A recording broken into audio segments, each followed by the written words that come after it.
Aujourd'hui, tout le monde veut un père spirituel et je dirais tout le monde a un père spirituel. Même la prostituée, même le voleur, même le détourneur, même le violent, chacun a un père spirituel. Même l'adultère a un père spirituel. Tout le monde a un père spirituel. C'est une chose qui est devenue à la mode.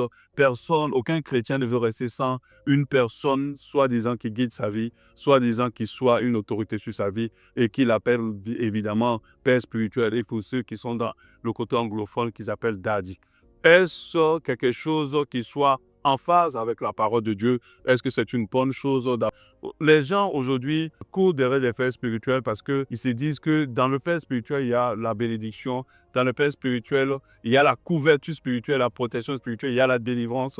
Et le père spirituel a commencé à prendre une place vraiment très importante dans la vie de certaines personnes. Et on se rend compte d'un grand fléau qui se passe, c'est que la majorité des hommes de Dieu, les riches, parce qu'il faut ajouter les riches, ont plusieurs personnes qui viennent vers eux pour leur demander d'être un père spirituel.